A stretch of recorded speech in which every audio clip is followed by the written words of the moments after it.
샬롬, 샬롬. 예배 가운데 오신 여러분들을 진심으로 축복합니다.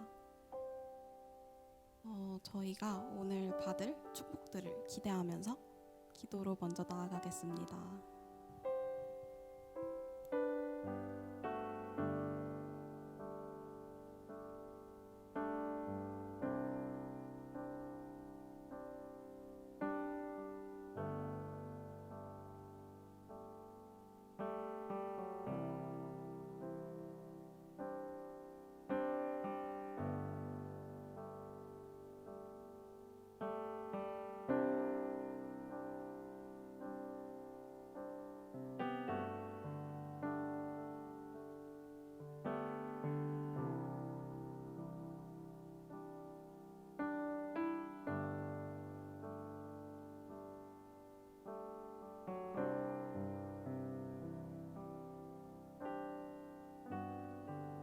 여호와께서 내게 관계된 것을 완전케 하실지라. 아멘. 다들 한 주 어떻게 보내셨나요? 저는 요즘에 너무 바빠져가지고 몸이 정말로 지치는 한 주였어요. 제가 방금 읽어드렸던 그 말씀으로 저는 이번 한 주를 버텨냈던 것 같아요. 제가 다시 읽어드릴게요. 여호와께서 내게 관계된 것을 완전케 하실지라. 제가 몸은 너무도 버텨내기 힘들었는데 제가 일을 하고 있는 중간중간에 그냥 잠깐 하나님한테 얘기한 것도 아니고 그냥 들었던 생각들까지도 하나님께서 정말로 귀 기울여서 들어주시는구나 라는 생각을 했어요. 그게 정말 저한테는 큰 힘이 되더라고요, 이번 한 주 동안. 그래서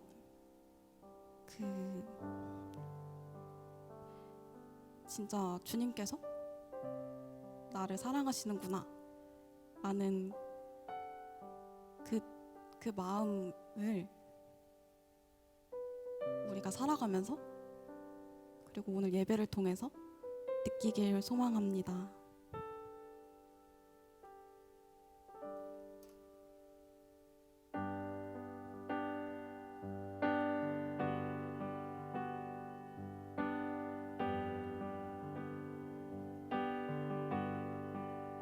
내 삶을 안으신 그 사랑만으로 나 완전하네. 비교할 수 없는 그 사랑. 이제 다른 것들은 내게 힘없네. 그가 내 안에 내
주 앞에 서는 나 당당히 주 품에 안기길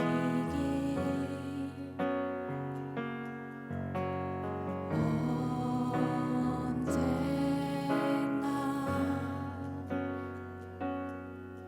나의 두 눈을 감는 날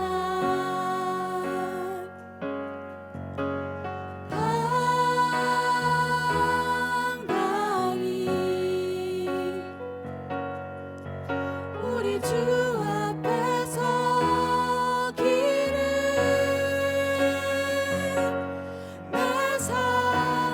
내 삶의 순간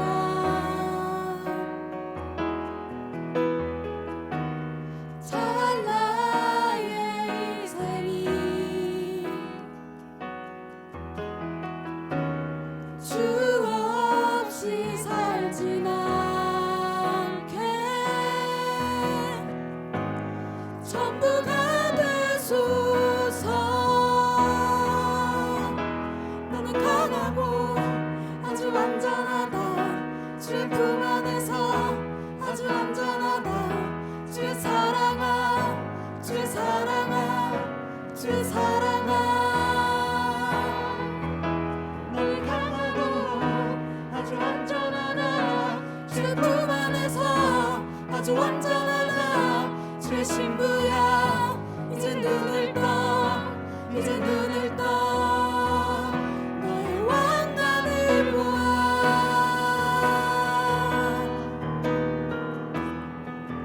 너의 왕관을 보아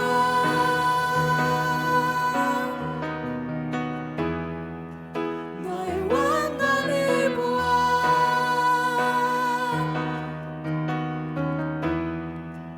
너의 왕관을 보아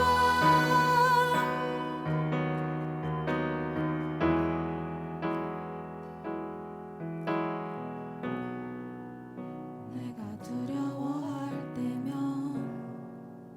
내가 여기 있다 하시니 나는 용기를 냅니다.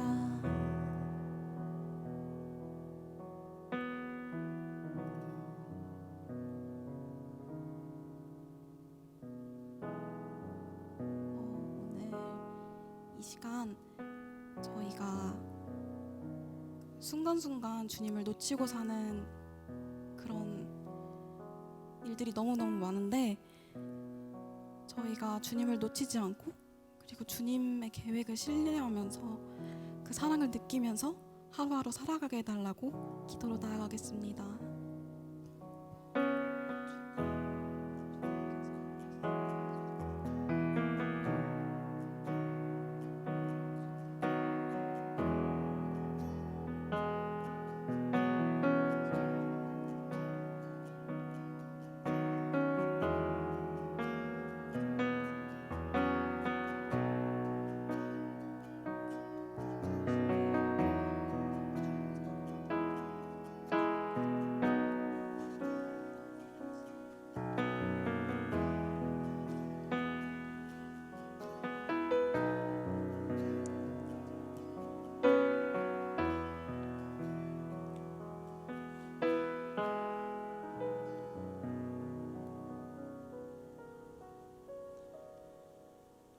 다 함께 예배를 위해서 기도하겠습니다. 길이요 진리요 생명 되신 사랑의 하나님, 오늘도 그 크신 은혜와 사랑 속에 살아가게 하심을 감사합니다.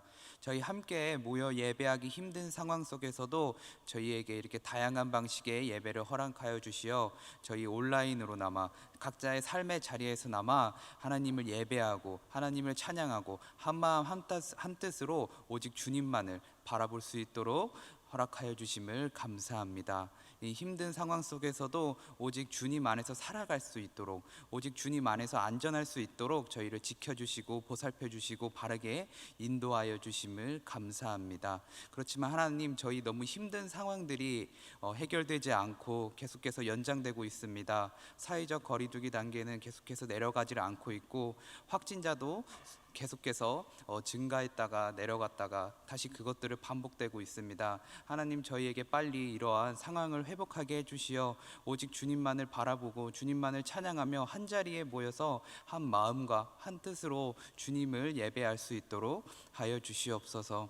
하나님, 이 시간 고홍성 목사님 하나님 말씀 전할 때 하나님의 말씀을 바르게 전할 수 있는 지혜 허락하여 주시어 각자의 삶의 자리에서 하나님의 말씀을 듣는 우리 청년들 마음에 하나님의 지혜가 가득 차도록 하여 주시옵소서.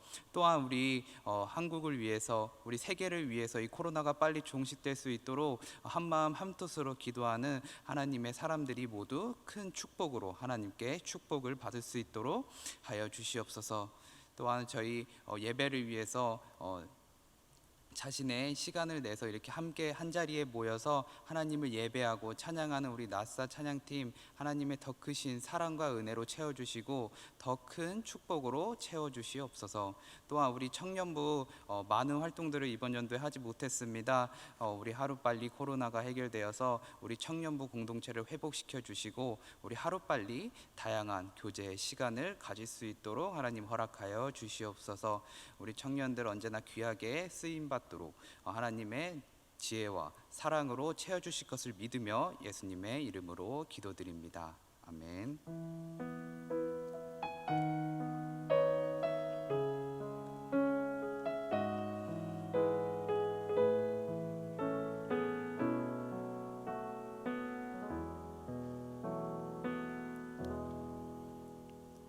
저희 이 시간 드려진 귀한 예물을 위해서 함께 기도하도록 하겠습니다.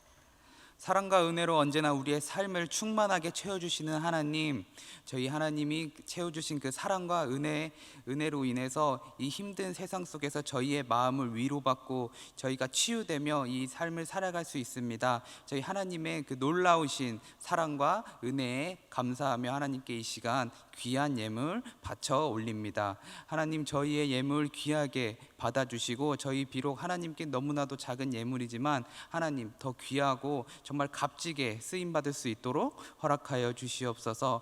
우리 하나님께 귀한 예물을 올리는 우리 청년들 하나님께서 더욱 사랑하시어 더욱 많이 지켜주시고 더욱 많이 바라봐 주시어 30배, 60배, 100배가 넘는 더 큰 축복으로 우리 청년들의 삶의 자리를 채워주시옵소서. 이 힘든 상황 속에서도 언제나 우리 청년들 바른 길로 인도하여 주시옵고 이 사막의 골짜기 속에서도 언제나 쉴만한 물가로 인도하여 주시옵소서. 언제나 아픔 가운데서 치유되시고 언제나 우리의 사랑 되시는 하나님께 감사하며 예수님의 이름으로 기도드립니다. 아멘. 네, 광고 시간입니다. 오늘도 온라인 예배 드리는 가운데서 하나님의 사랑이 충만하시길 소망합니다. 네, 저희 코로나19로 인해 온라인 예배를 드리는 가운데에서도 주님의 은혜가 충만하시길 소망하고요. 저희 예배 이렇게 온라인으로 드리더라도 예배를 드릴 때 여러분들 모니터 앞에 나오실 때 여러분들의 몸과 마음을 단정하게 하시고 실제로 저희가 예배를 나오는 것처럼 여러분들 앞에 나와서 방해되는 것들을 치우고 예배를 드려주셨으면 감사하겠습니다. 네, 저희 첫 번째 광고인데요. 저희 사회적 거리두기 기간이 계속 논의 중에 있어서 저희가 예배에 대한 공지를 확실하게 전해드릴 수가 없습니다. 그래서 그 예배에 대한 것들은 저희가 확실하게 결정이 날 때마다 문자를 통해서 바로바로 공지를 해드리도록 하겠습니다. 네, 두 번째 광고입니다. 저희 온라인 예배 설교 나눔지를 각 순장님들에게 저희 전해주고 있습니다. 그렇기 때문에 여러분들 온라인으로나마 함께 순모임에 참여해 주시기를 소망합니다. 저희 이걸 나중에 저희가 한꺼번에 확인을 해서 온라인 순모임에 많이 참여해 주신 순원분들에게는 저희 또 특별한 선물들이 기다리고 있으니 함께 순모임 많이 가져주시기를 소망합니다. 네, 오늘 주님이 주신 말씀은 사도행전 10장 34절에서 35절 말씀입니다. 오늘 주님이 주신 말씀은 사도행전 10장 34절에서 35절 말씀입니다. 각자의 삶의 자리 속에서 한 목소리로 오늘 주님의 말씀 함께 봉독하도록 하겠습니다. 베드로가 입을 열어 가로되 내가 참으로 하나님은 사람의 외모를 취하지 아니하시고 각 나라 중 하나님을 경외하며 의를 행하는 사람은 하나님이 받으시는 줄 깨달았도다. 아멘. 네, 오늘 선입관을 버리자라는 제목으로 고홍서 목사님께서 귀한 말씀 전해주시도록 하겠습니다.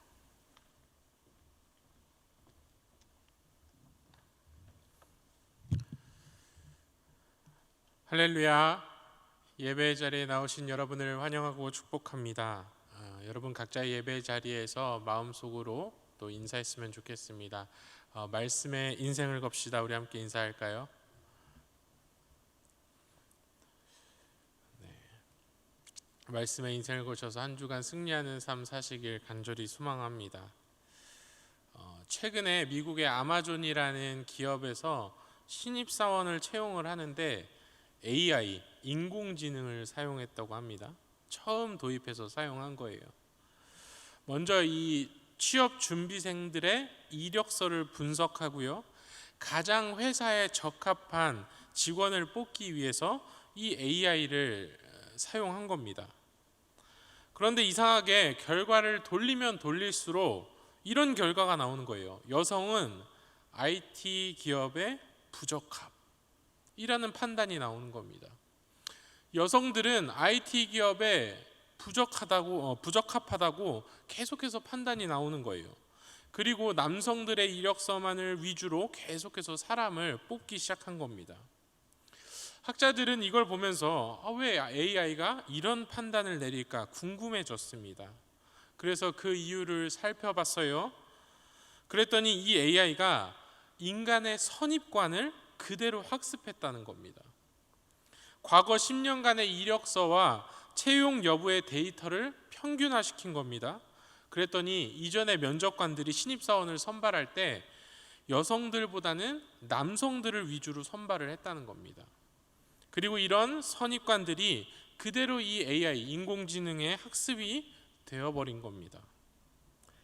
사랑하는 한신교회 청년 여러분, 정말 공정할 것만 같은 AI도 이 인간의 선입관과 편견으로부터 자유로울 수 없었다라는 결과를 보면서 참 우리 인간이 가진 선입관과 편견이 무섭구나라는 것을 저는 좀 느꼈습니다. 우리 인간들은 다 저마다 이런 변하지 않는 선입관과 편견들을 갖고 있어요. 예를 들면요, 여러분 이런 선입관이 있습니다. 목사는 착하다, 목사는 선하다라는 편견과 선입관들이 있다는 거죠. 그런데 여러분, 목사라고 다 착합니까? 목사라고 다 착해요? 물론 저는 착합니다. 물론 저는 착한데 그렇지 않은 사람들도 몇몇 있더라고요. 뉴스를 보면은 그렇지 않은 목사님들도 있어요. 간혹 TV를 보면 나쁜 목사님들도 나옵니다. 최근 기독교 안에 문제가 되었던 성폭행 문제라던가 이 최근 코로나 가운데 뉴스들을 보면 목사라고 다 착한 것만은 아닌 것 같습니다. 목사도 죄를 짓습니다. 그런데 여러분, 그렇다고 또 그런 기사들만 다 찾아보고 와서 저한테 찾아와서 목사님, 목사는 다 똑같아요. 다 쓰레기들이에요. 다 나빠요. 다 똑같은 인간들이에요.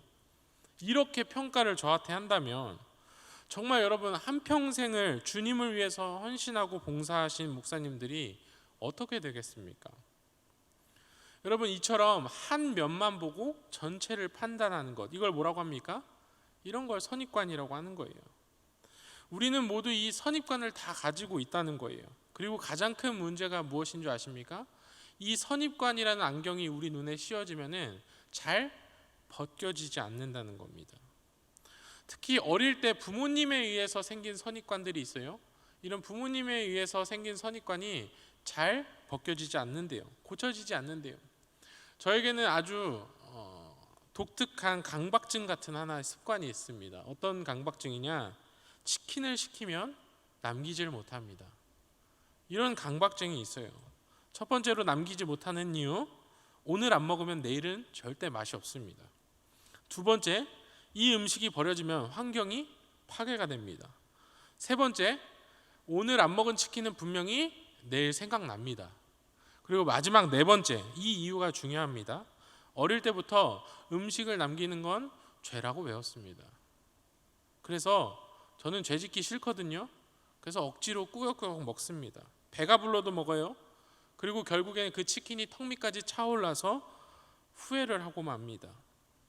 매일같이 그러지 말아야지 하면서도 근데 이게 생각보다 고쳐지질 않아요. 이런 선입관들이 우리에게 다 있다는 거예요. 또 어떤 분들에게는 이런 선입관이 있어요. 남자는 모름지기 좀 씩씩해야지. 남자가 울면 되겠어? 남자는 눈물을 흘리면 안 되지. 또 여자는 되도록 조신해야지. 웃을 때 입을 가리고 하하하 호호 웃어야지. 에이, 여자가 무슨 로봇을 갖고 놀아, 인형을 갖고 놀아야지. 이런 어릴 때부터 생기는 성고정관념들도 참 쉽게 바뀌지 않는 선입관들입니다. 여러분, 이런 선입관들이 우리에게 씌워지잖아요. 그럼 잘 벗겨지지 않아요. 벗어나려고 해도 잘 벗어날 수가 없습니다. 그리고 벗어나지 못할 뿐더러 이런 선입관들은 우리의 시야를 다 가립니다. 우리가 넓은 세상을 볼 수 있는 시야를 이 선입관들은 다 가린다는 거예요. 그럼 제가 여러분께 묻겠습니다. 여러분, 우리는 어떻게 해야 이런 선입관들로부터 자유로워질 수 있을까요? 어떻게 우리에게 씌워져 있는 이 안경을 벗어버릴 수 있을까요? 제가 그 이유를 벗을 수 있는 그 선입관들로부터 벗어날 수 있는 방법들을 여러분들께 소개를 해드리려고 합니다. 첫 번째로 우리에게는 그래서 슈퍼바이저가 필요합니다. 나를 영적으로 지도해 줄 수 있는 멘토가 필요하다는 거예요.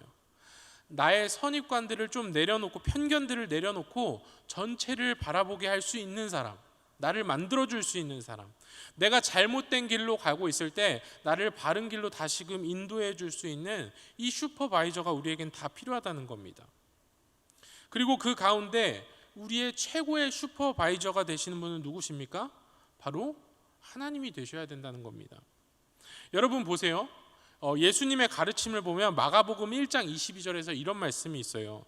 뭇사람이 그의 교훈에 놀라니 이는 그 가르치는 것이 권세 있는 자와 같고 서기관들과 그 당시의 선입관들과는 같지 아니하였다라고 말씀을 전합니다. 그 예수님의 가르침이 때로는 선입관을, 때로는 편견을 깨부술 때가 있다는 거예요. 우리가 만약에 이 예수님을 우리의 슈퍼바이저로 모실 때 우리의 선입관들이 깨어지고 우리는 세상을 더 넓은 시야로 바라볼 수 있게 되는 역사가 일어난다는 겁니다. 또 두 번째가 있어요. 두 번째로 내가 항상 옳다는 욕심을 내려놓을 필요가 있습니다.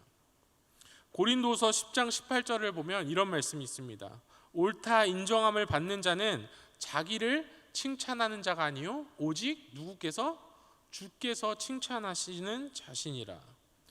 여러분, 옳음의 판단은 누가 할 수 있다고요? 오직 주님께서 하실 수 있다는 겁니다. 내가 생각하고 하는 판단은 이미 선입관 때문에 틀릴 수도 있다는 그 가정을 우리는 늘 갖고 살아야 된다는 거예요. 그래서 여러분, 우리에게 필요한 시간이 뭘까요? 우리에게는 늘 삶의 검증의 시간이 필요합니다. 우리가 매일 만나는 인간관계 속에서 여러 가지 사건들이 벌어집니다. 그리고 그 문제들을 만났을 때 어떠한 판단을 내리고 그리고 행동을 합니다. 그러면 판단을 내리고 행동하는 것에서 끝나는 것이 아니라 그것을 물으며, 그것을 우리 하나님께 물으며 검증을 받는 그 검증의 시간이 우리 모두에게는 필요하다는 겁니다. 주님, 오늘 하루를 살아가면서 나의 행동이 옳았습니까? 제가 정말 주님께 칭찬받을 만한 결정을 내렸습니까? 이렇게 자신의 하루를 돌아보는 시간들을 여러분들은 하루의 시간 중에 가지셔야 된다는 거예요. 우리가 이렇게 우리에게 씌워진 선입관의 안경들을 하나 둘씩 벗어 내려놓을 때 그제서야 우리가 세상을 바로 볼 수 있게 되고요, 사람을 바로 볼 수 있게 되고 내 형제와 내 친구들을 바로 볼 수 있게 된다는 겁니다. 실제로 여러분, 저는 초반에 목회를 시작할 때 이 선입관을 가지고 있어서 목회에 실수를 한 경험이 참 많습니다. 제가 다니던 예전 교회에서 막노동을 하시는 분이 계셨어요. 그런데 여러분, 대부분 이 험한 노동 일을 하면 성격이 어떨 거라 예상하십니까? 힘든 노동을 하면 아마 거칠 거야, 이런 생각들을 합니다. 힘든 노동 일을 하면 아마 취미는 뭐 등산이나 운동이겠지, 좀 남자다운 일을 하겠지, 이런 생각들을 하실 겁니다. 저도 이런 생각들을 했어요. 에이, 노동을 하시는데 좀 남자다우시겠지, 성격도 좀 거치시겠지, 뭐 운동이나 뭐 등산 이런 것들을 좋아하시겠지 생각했어요. 그래서 제가 그분을 그런 부서로만 배치를 시킨 겁니다. 뭐 이렇게 운동하는 부서, 뭐 등산 부서, 이런 걸로만 배치를 시킨 거예요. 그랬더니 그분이 대뜸 저를 찾아오시더니 저에게 막 하소연을 하시는 겁니다. 목사님, 저 실제로 그렇지 않아요. 목사님, 저 굉장히 섬세하고요, 저 음악을 굉장히 좋아하고요, 저 마음도 솔직히 굉장히 여립니다.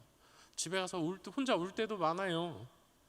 정말 여러분, 울그락불그락한 이런 근육을 갖고서 오히려 그 여성분들과 함께하는 이 뜨개질반에 참여하시는 걸 보고, 내가 참 사람을 잘못 보고 있구나, 나에게도 선입관이 있구나, 나의 시야도 참 좁구나라는 생각을 했습니다.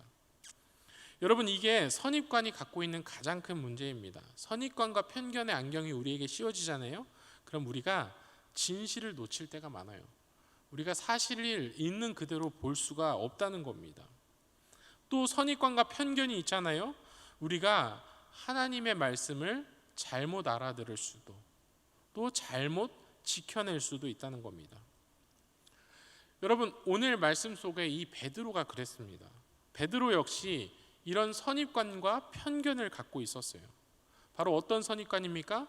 율법이라는 선입관을 갖고 있었어요. 율법이라는 안경을 쓰고 있었어요.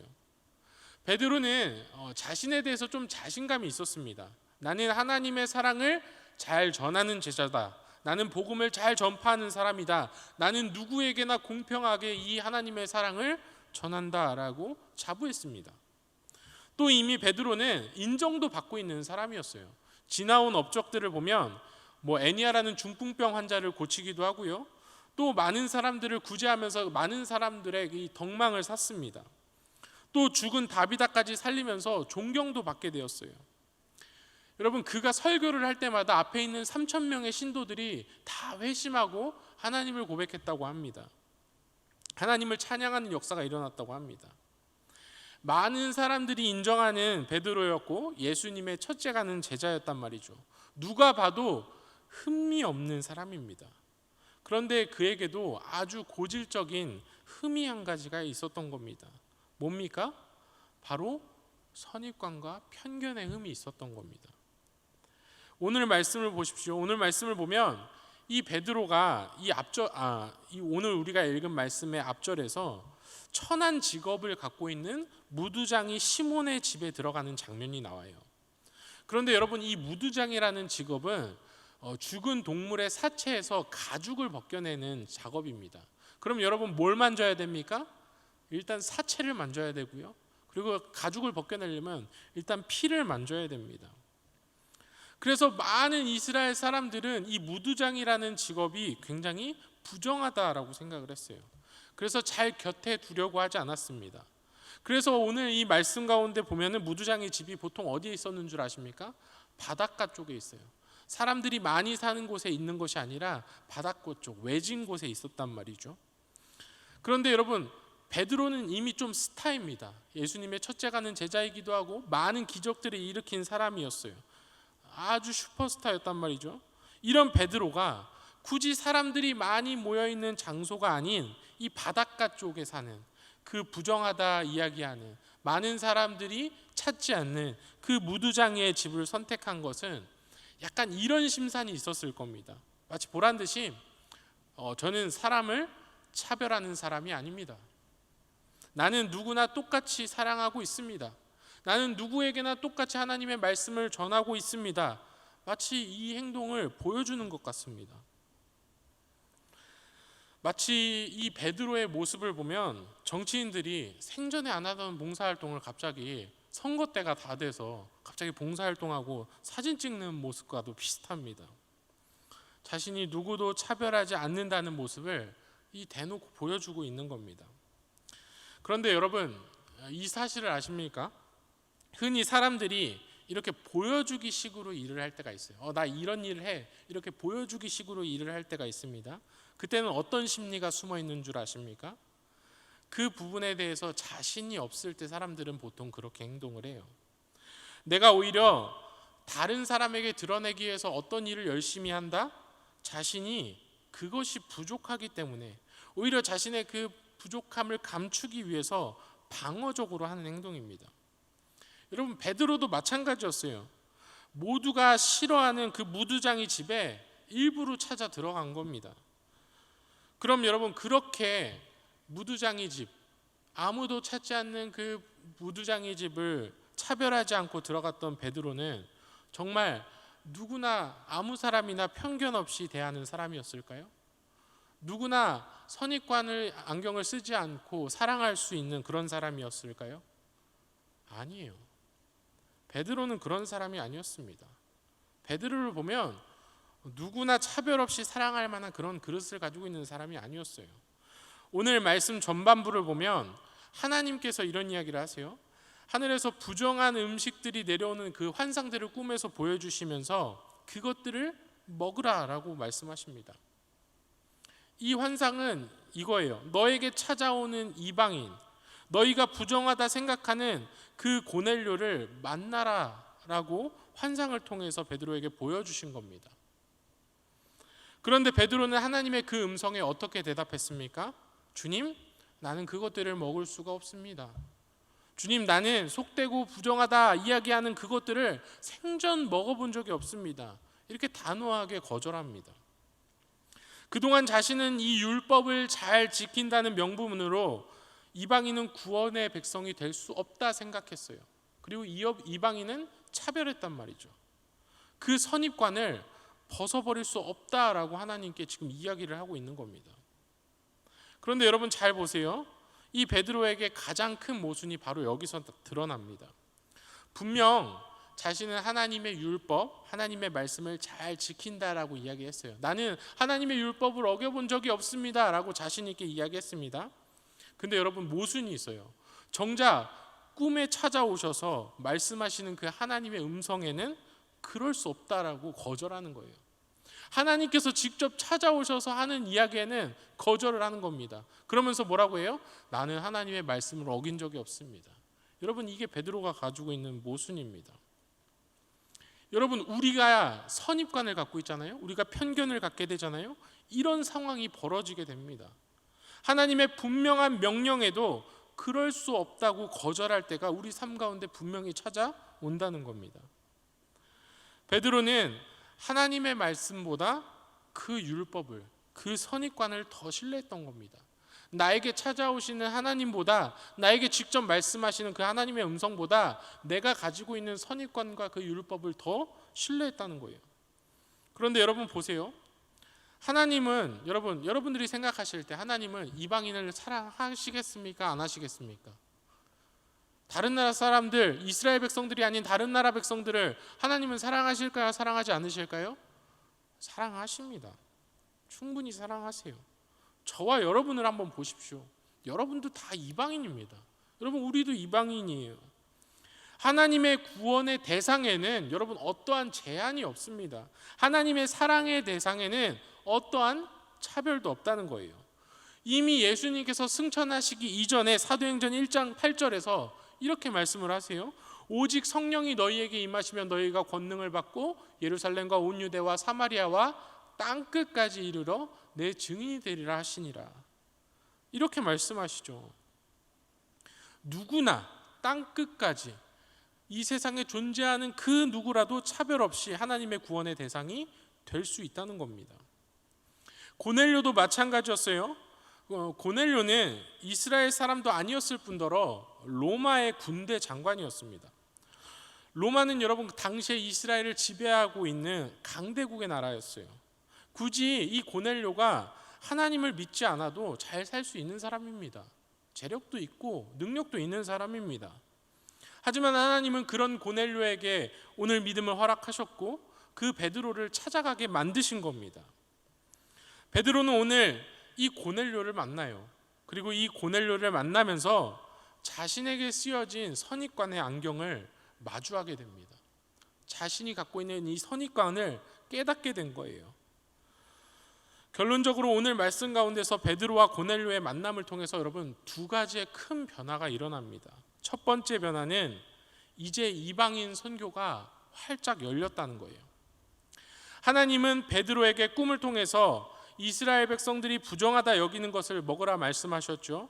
이 말씀 이후에 11장부터 이 안디옥 지역에 교회가 생기게 되고 이방 땅에 복음이 생기기 시작한 겁니다. 예수님께서 사도행전 1장 8절에 말씀하셨던 것처럼 예루살렘과 온 유다와 사마리아와 땅끝까지 이르러 내 증인이 되리라 하셨던 말씀이 11장부터 이루어지기 시작한 겁니다. 정말 땅끝까지 이르러 복음이 전파되는 그 하나님의 계시와 하나님의 나라가 이루어지기 시작한 겁니다. 그리고 여러분 이루어진 두 번째 큰 변화가 있습니다.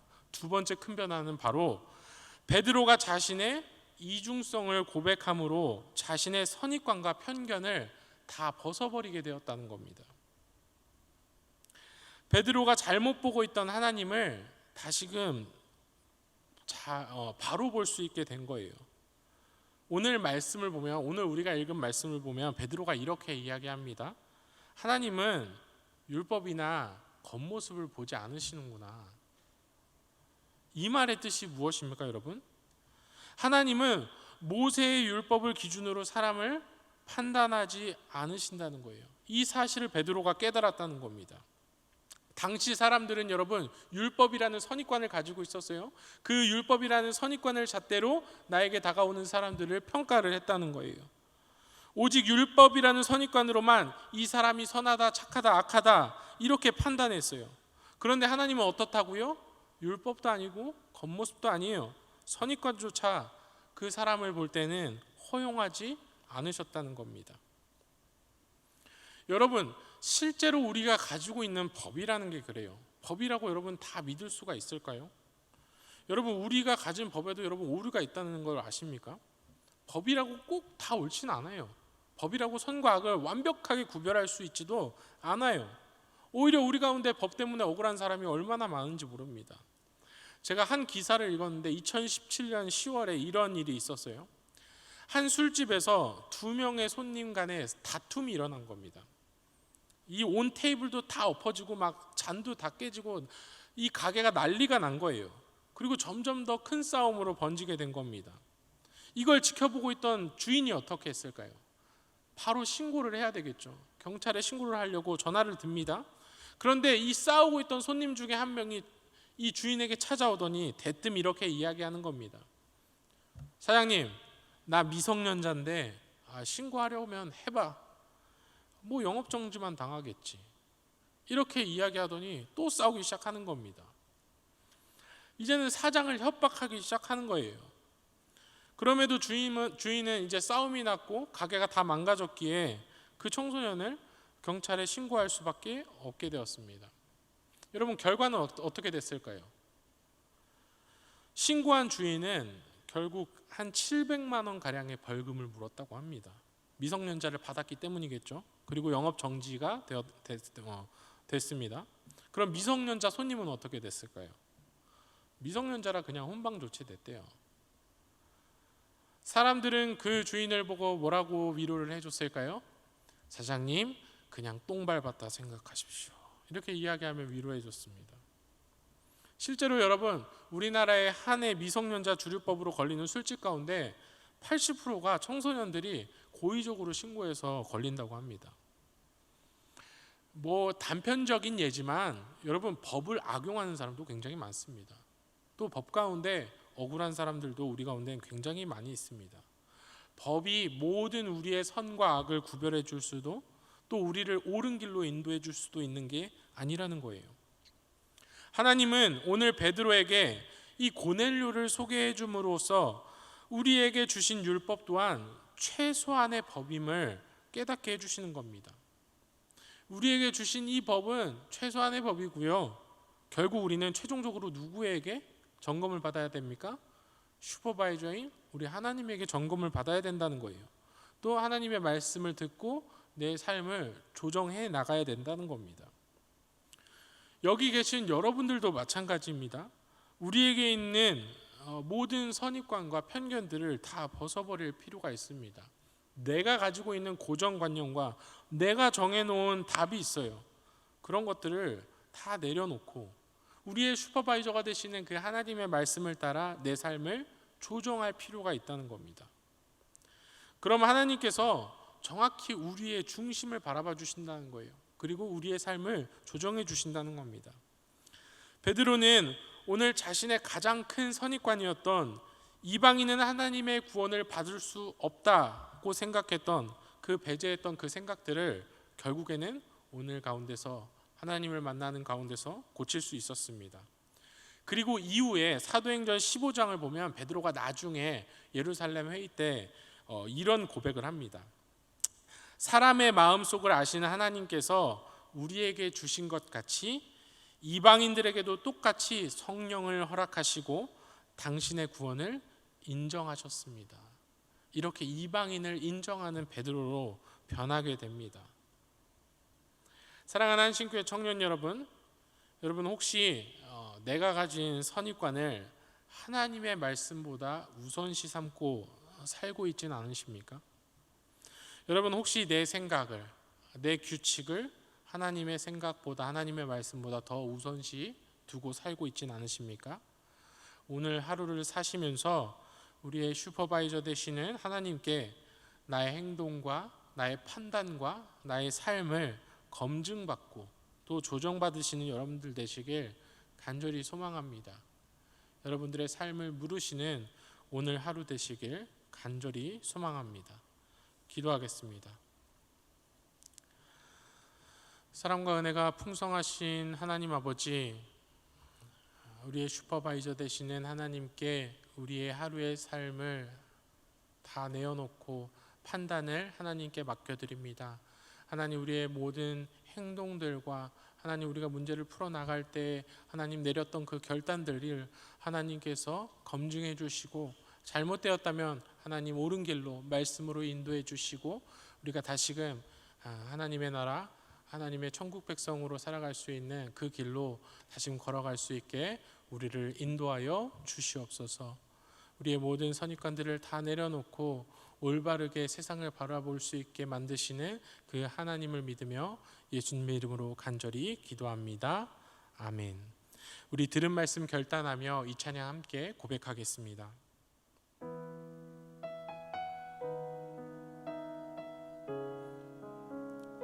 그동안 나의 우상이 되었던 나의 모든 선입관들과 편견들을 다 내려놓고 하나님 앞에 나아갑니다. 우리 고백하는 마음으로 찬양합시다.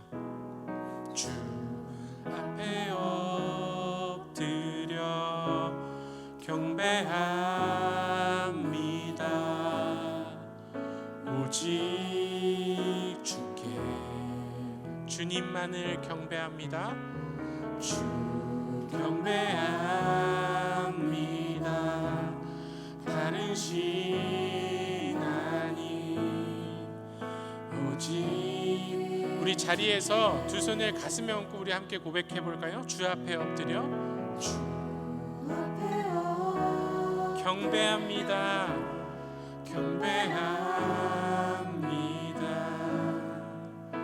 오직 주께, 주 경배합니다. 주 경배합니다. 다른 신 아닌 오직 주께. 나의 모든 우상, 나의 모든 우상들, 나의 보좌 모두 내려놓고,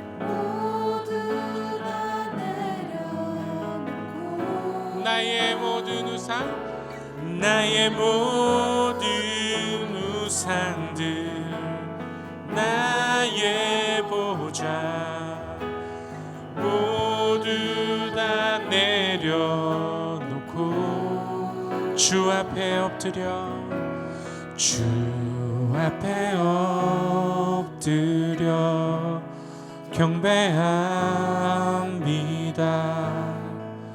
오직 주께. 우리 다시 한번 고백해 볼까요?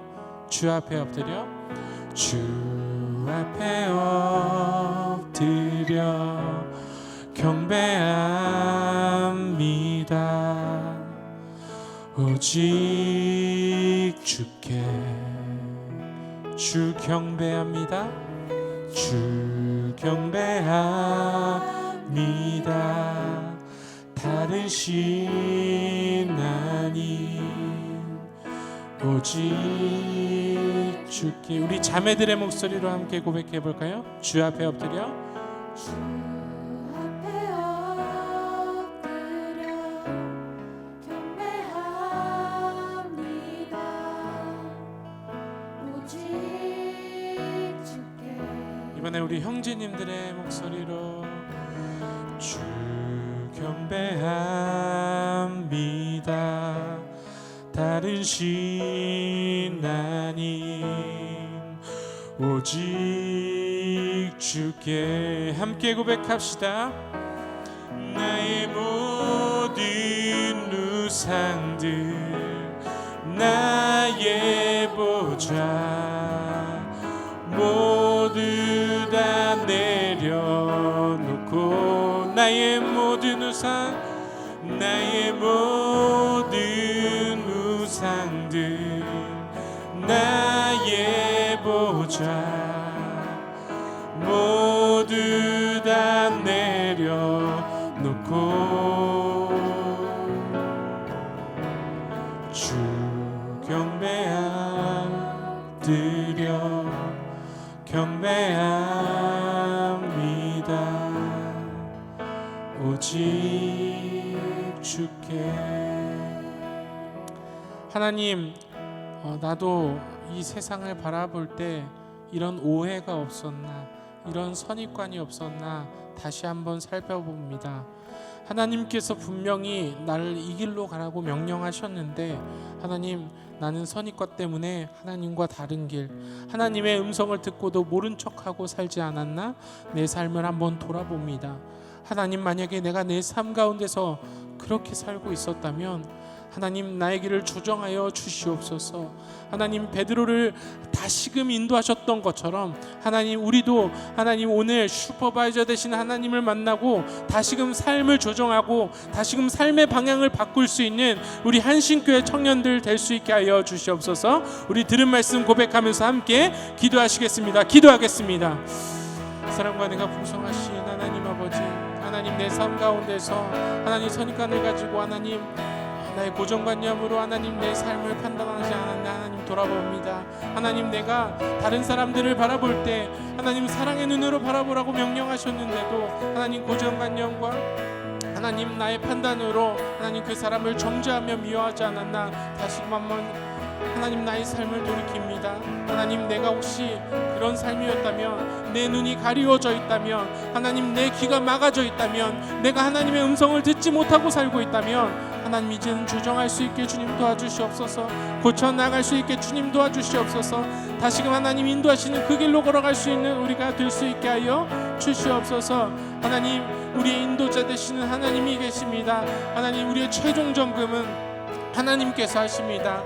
내 삶을 하루를 돌아보며 하나님 내가 어떤 잘못을 했는지, 하나님 내가 무엇을 고쳐야 되는지 하나님께 물으며 조정할 수 있는 하나님 우리 모든 한신교회 청년들 될 수 있게 하여 주시옵소서.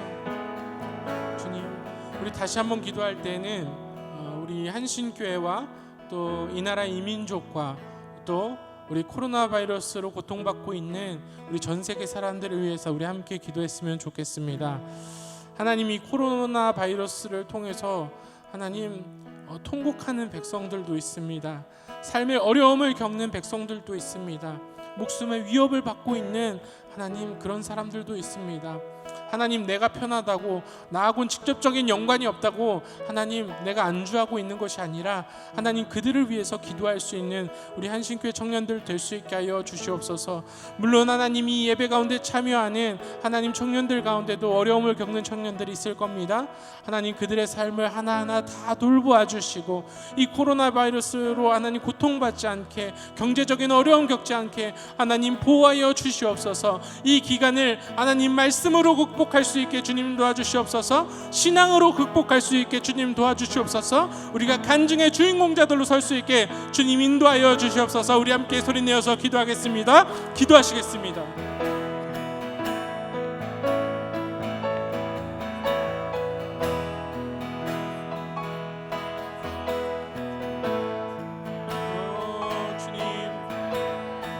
하나님, 코로나 바이러스로 하나님 고통받고 있는 형제자매들을 위해서 기도합니다. 특히나 하나님 자영업자들, 하나님 2.5단계 하나님 이 지침에 하나님 문을 닫으며 경제적인 어려움을 겪고 있습니다.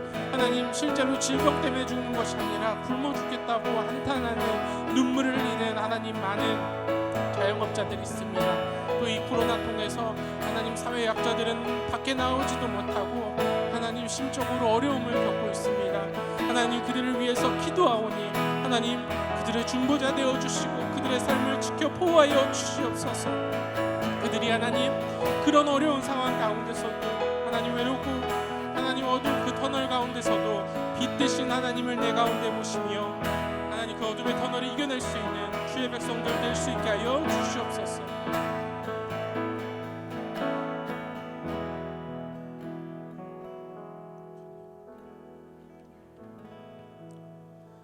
오늘도 우리의 삶을, 또 한 주간의 우리의 삶을 이끄실 하나님을 믿습니다. 하나님, 늘 우리의 삶 가운데서 우리의 기도를 들으시고 하나님 우리의 삶을 조정하여 주시옵소서. 나의 잘못된 점들을 주님 앞에 내려놓습니다. 하나님, 내가 정죄했던 사람들 하나님 다시 바라보겠습니다. 내가 판단을 내렸던 하나님 모든 하나님 사건과 행동들도 하나님 다시금 돌아보겠습니다. 하나님의 말씀대로 조정받고 고침받을 수 있는 우리 모든 한신교회 청년들 될 수 있게 하여 주시옵소서.